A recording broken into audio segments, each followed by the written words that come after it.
Coming up on today's show, German automakers push back on tighter emissions, reform for the UK plug-in car grant, and a Republican senator wants to kill off the EV tax credit in America. Well, good morning, good afternoon, and good evening. In fact, wherever you are in the world, welcome to EV News Daily. It's Friday, the 12th of October, 2018.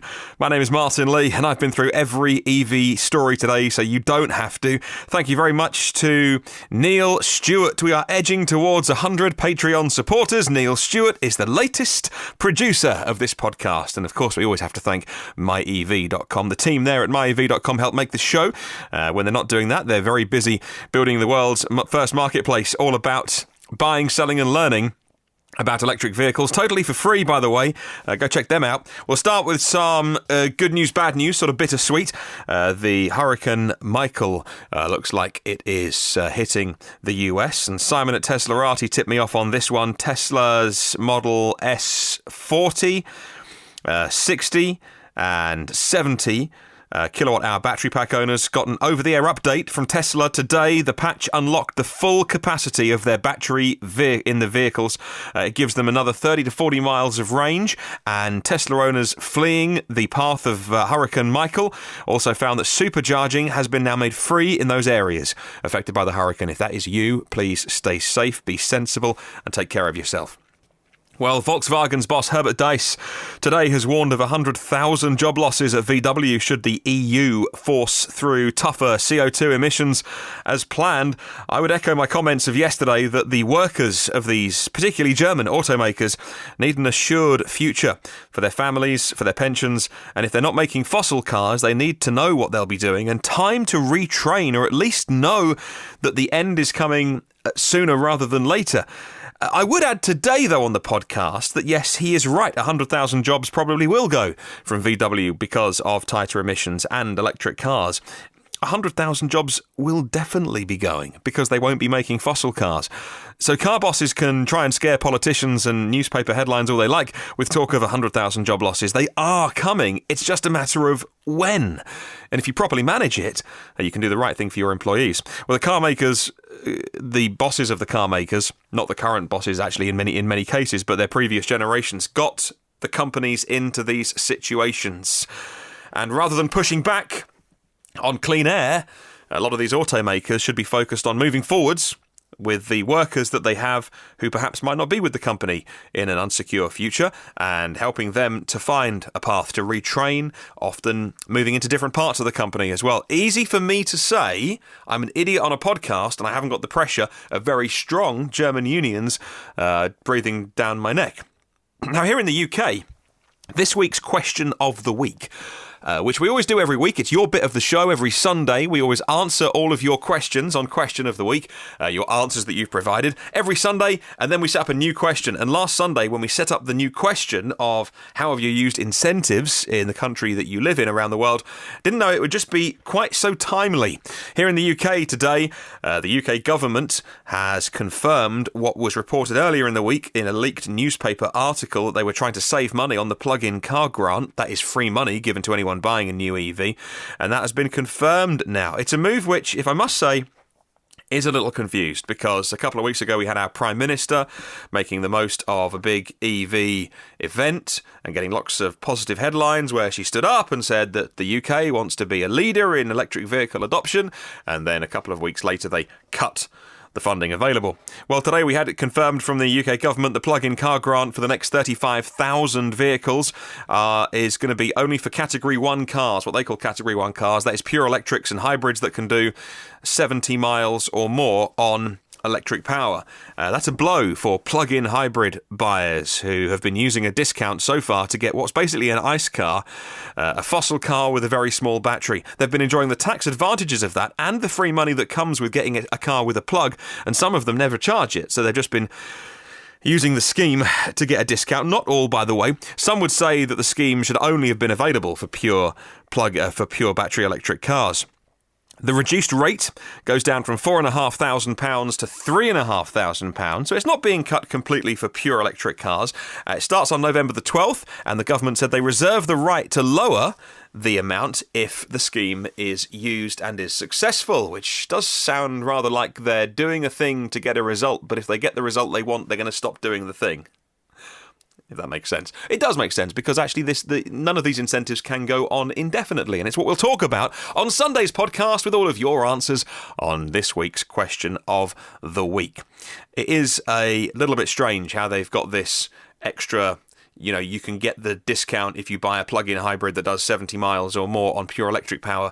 To my knowledge, there aren't any. Polestar 1's going to do about 100 miles on a big battery pack, but it's going to be way above the threshold to get the grant. So that basically means no hybrids can get the discount. Well, from the UK to America, and Senator John Barrasso from Wyoming has introduced his bill last weekend. It's called this: a bill to amend the Internal Revenue Code of 1986 to terminate the credit for new qualified plug-in electric drive motor vehicles and to provide a federal highway user fee on alternative fuel vehicles. That is a catchy title. Oh, Johnny boy. Well, according to CNET, it seeks to not only revoke the EV tax credit, which North American EV buyers currently get until a manufacturer hits 200,000 cars, but to also tax any electric vehicle driver for every mile they do, since EV vehicles don't pay any tax on gas. The full text of the bill not yet available on Congress's website. Hard to say what exactly is included in it. I would add that nobody likes these incentives being taken away, but none of them can last forever. I do like the way that you get a tax break in the US. I also like over here how you just get free money off a car, but these things can't go on forever. One thing that has been made clear is that much of Johnny Boy Barrosso's campaign funding comes from the oil and gas industry. Surprise, surprise, surprise. We are in... I was listening over the weekend. This is like sidebar quickly, very quickly.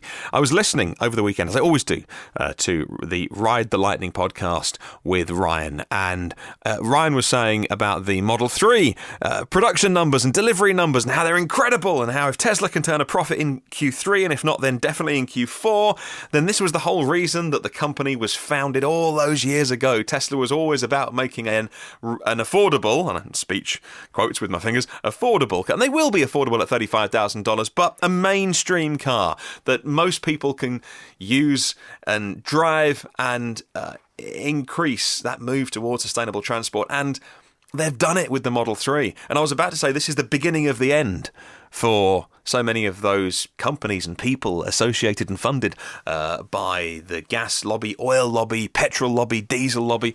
But I don't think it's the beginning of the end. I think this is just the end of the beginning phase. We are, over the next couple of years, going to get into phase 2.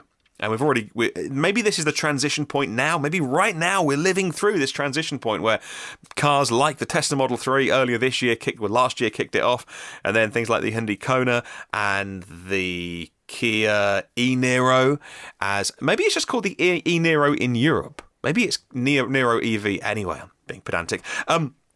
That very, very, very long range, big battery, very affordable, right? And that's just going to continue and continue. Maybe this is the transition between phase 1 and phase 2, and it's not the beginning of the end. It's just the end, really, of the beginning phase. And trust me, those people who have vested interests know exactly what's coming, and we haven't seen anything yet from how hard they will fight to keep fossils going for just a little bit longer. Oh, and I should add, by the way, 100 million barrels of oil every day are extracted. And transport is 25 to 26 million barrels of oil a day equivalent. So even if every single car on planet Earth was electric, we only get a quarter of the way there of our dependence on non-renewable sources of digging oil and extracting oil, rather, from the ground. But it goes a long way, doesn't it? By the way, I also should add that this incentives debate, we'll get into this more on Sunday, but the incentives thing, I mean, look, I'm no public policy and strategy expert. I'm an idiot on a podcast. But, with the kind of capitalist incentives that we have, there's always a push or a pull. And at the moment, there's a lot of pulling towards EVs. And so here in the UK, for instance, 35,000 cars now has been, that's probably when it'll run out, and which is a very small number, by the way, don't get me started on that. But that's like a pull. That's like a, hey, come and get an EV and we'll give you some money off. Look over here at this shiny thing. Ooh, what's this? Electric. Come and try it. Mm-hmm. You like it, don't you? Tax incentives are a pull, right? Whereas a push incentive would be something I would rather see, and this will be controversial, and I'm sure that a lot of people listening would disagree with me. I would rather there were no tax breaks and there were no incentives for electric vehicles. I would rather there wasn't £3,500, £4,500 off EVs in the UK, because it makes, at the moment, it gives people a reason to think, oh, they need a helping hand. Sell them for what companies think they can sell them at. But put a £3,500 levy and tax on every single diesel, because then people will go, whoa, hang on, £3,500 extra to buy the diesel car. What? And they'll go, why is that? And when you ask, why is that? You have to answer with, because driving one kills people. Because we push our children around in prams at exactly the same height, 50 centimetres off the floor, that we put the exhausts on the cars. We might as well just attach our babies to exhaust pipes. And so I would rather a little bit more of the push than the pull, if you get what I mean. Just a different way of thinking about it. We'll get into it on Sunday, by the way. Well, thank you to my listener Mo, who sent me this one on Twitter. The very first spy shots of the new Renault Zoe's been testing with camouflage on. The grille looks the same as the Renault badge at the moment on the Renault Zoe. Underneath that, the current Type 2 socket for AC charging only. From the side profile, it looks exactly the same as the current car, or very similar lines. And I'd previously read that the new Zoe platform is going to be one that Renault Nissan is using for several of their cars, not the Leaf platform. It definitely remains that Zoe styling, though, even if it's being slightly updated. The small city car, not changing it at all. Rumours also say the current AC-only charging is going to make way for also a DC fast-charging CCS combo plug on that. I'll put a link in the show notes to all of those pictures that I found online, that Mo forwarded me, actually, so you can have a look for yourself. SK Innovation's EV battery shipments this year has gone up by about 160% compared to the same period a year ago. According to Business Korea, SK Innovation's accumulated shipments of EV batteries from January to August this year was 428 megawatt hours. Now, SK Innovation's also going to have a second battery plant in Seosan on the nation's western coast. That's going to be completed in the second half of this year. That means its annual EV battery production for SK Innovation goes up to 4.7 gigawatt hours every single year. They've got themselves a little gigafactory going on there, haven't they? And that is fantastic news. As we always say, build as many EVs as you like. If there's no batteries to go in them, then you're not going to get very far. So wonderful battery news there. Well, Green Car Congress has been reported about this advancement in charging technology, with researchers at a North Carolina State University building an EV fast charger 10 times smaller, you thought I was going to say quicker, smaller than existing chargers, and because of that it wastes less power during the charging process. Charging time is still the same. The team is now building a version that's capable of charging vehicles even quicker. That's their next job, whilst also charging multiple cars at the same time. Researchers call the new technology medium voltage fast charging, MVFCs. At present, the best transformer and charger stations have about a 93% efficiency. The very best ones, 93% chargers. 7% of the power in that conversion is lost to heat. This new charger has an efficiency of 97.5%. So another 4.5% of the power that's being used on your home electricity bill is going into charging the vehicle rather than being lost. I'll put a full link to that article. There's loads more technical details in that. We can't get too deep on the podcast if you're interested.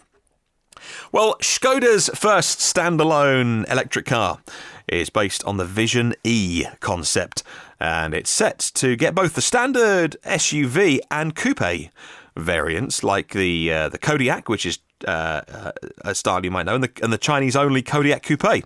This is according to Rachel Burgess, writing for Autocar. Well, the Vision E concept had a coupe rear, and that reflects the growing popularity of SUVs, which are enormously popular. People want the bigger SUV, then they want it to look like a smaller car or a sportier car, so the coupe roofline gets added.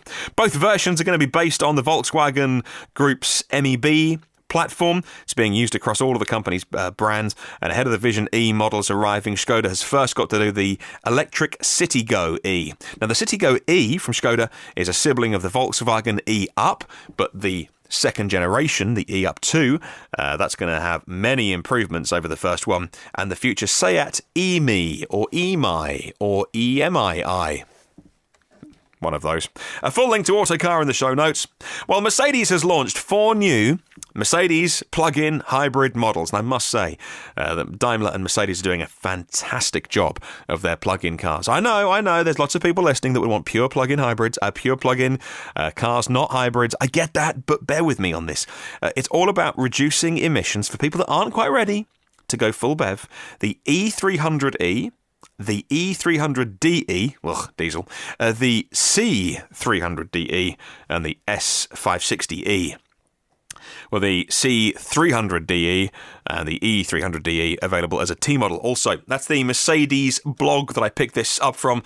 After introducing the WLTP standard of testing, Mercedes have been renewing their plug-in hybrid range, 4 new models to look out for, and it really does help with emissions and targets and performance, because Mercedes cars are such a reputation built long and hard, and they deserve it as well, with pure luxury but also speed and refinement, and adding a bit of electricity and a motor in there as well is a wonderful way to do that. For people who aren't ready, only in 2018, bear with me, for full battery electric vehicles. The car industry's been doing this plenty with the Audi Q7 plug-in, with the V6 turbo diesel and the electric engine. It's the first time, though, in the kind of middle-sized sedan class that this has been done with the plug-in hybrids, with the diesel engine and an electric motor. The battery size across the Mercedes range of these new ones, 13.5 kilowatt hours. That's good for about 50 kilometres of electric range. And like I always say, bear with me, people will do all of their commuting, if they have a short commute, 25 kilometres each way, on electric. Love it. And the next car they buy when this comes off lease or finance or whatever in 3 to 5 is going to be pure electric. It will be. Well, Elon Musk has been talking about his plans for Gigafactory 1 just outside Sparks in Nevada. Elon Musk said that he can foresee doubling the size of Giga 1 and tripling the workforce from 7,000 to more than 20,000, according to a report in the Reno Review Journal and picked up by Steve Hanley at Clean Technica. Elon Musk said this, and I quote, "The biggest constraint on growth is housing and infrastructure. We're looking at creating a housing compound on site at the Gigafactory using kind of high-quality mobile homes," end quote. And I think people hear that and think trailer parks, and I don't think that's what Elon Musk is saying. I think he's thinking of the kind of prefabricated homes, the buildings that some of them, by the way, very, very nice now. It happens a lot in Europe where most of the house is built in a factory, and then the 4 walls and the roof are shipped to site, and boom, done, house in a day. And they're lovely. And because we're done in a factory in a kind of a contained space, all the electrics, first fix, second fix, can all be done. Everything's ready to go. They literally bolt it together, and they're really nice and super efficient. Well, the French state-owned EDF, which I think is Électricité de France, I think anyway, if I'm wrong, I'm going to sound stupid, plans to become a leader in EV charging in Europe. A potentially lucrative but very crowded sector, according to Reuters. Well, EDF, the chief executive, Jean-Bernard Lévy, said the company's targeting a 30% market share in EV charging. They're looking at France, Belgium, Italy and the UK, where they supply electricity already for 600,000, for homes, but they want to supply 600,000 EVs by 2022. We're only talking about 4 years away, less than that. EDF estimates that EVs are going to make up 30% of all new cars sold in their 4 core markets by 2030. Via its Sodetrel unit, they are going to deploy 75,000 EV charging stations across Europe by 2022, and they want to give their European customers access to 250,000 terminals operated by the providers. They already operate 5,000 charging stations in France and provide access to 60,000 charging points across Europe. Reuters article in the show notes reminds me as well, we're going to get into this, I think, on the Patreon bonus episode, which is for the executive producers and above. On Saturday, I want to get deep into a debate I've been watching happening on Twitter today about putting EV chargers at gas stations, and one of my friends, Phil, is like, I don't think it's a good idea because of power supply, and another One of my friends on Twitter is Sasha Pallenberg, was saying, actually, because he has some insight from the car maker side of it, was saying actually somewhere like he lives, a very built-up city where there's no space to charge cars, putting ultra-fast chargers at gas stations where there's land in built-up cities, because it's very hard to find the land, would be a godsend. You can take your car there, 10 minutes, fully charged for the week, done, off you go. So we'll get into that, actually, later in the week on probably the Patreon bonus show, I think, and unpack that debate a little bit more. Well, the final story today, there's an article in Wired about another EV-specific tyre to drive on, designed for the increased torque and the decreased noise. Well, Hankook is offering its own EV-specific tyre, the Kinergy AS EV. And true to their mission of saving the planet, the new tyres relies on vegetable oil resin, extracted from conifers, the substance that Hankook calls aquapine. It improves wet weather performance and general handling and braking, the company claims, thanks to its high tolerance for vehicle loading. In other words, with all of the high torque from an EV, it's not going to tear the tyre from the wires that hold it in it. It creates a harder tyre compound. It improves traction, better managing the high torque acceleration that EV owners are now used to. The overall design and construction absorbs more sound, meaning that ultimately less highway noise, and the drone makes its way into the cabin. The new tyre hits the streets in South Korea first, rolling out, pardon the pun, rolling around the world, very quietly, globally in the next year. I mentioned our question of the week this year. Please do, before Sunday, get in on this. Thanks to myev.com, another question of the week. What incentives are available where you listen around the world? Which ones, if any, have you taken advantage of? And which incentives, if any, and if you could, would be the most worthwhile at either a local and or national level for you? Thank you very much to 98 patrons of the show. Anybody, whether they're a patron or not, can contact the show. You can do the email, you can do the YouTube, you can do the Facebook comments, feedback form on the blog, evnewsdaily.com, to answer this week's question of the week. Those Patreons, by the way, all supporting at patreon.com/evnewsdaily. 2 more to go till the big 100. Holy moly. I thought I was going to get 4 or 5 and be delighted at that. I never thought we'd get 100 patrons of the show. Just stunning. Thank you so much. There's 262 episodes of the podcast online for free in all the usual places you get podcasts. And come and say hi on the socials. Search EV News Daily. Have a wonderful day. I'll catch you tomorrow.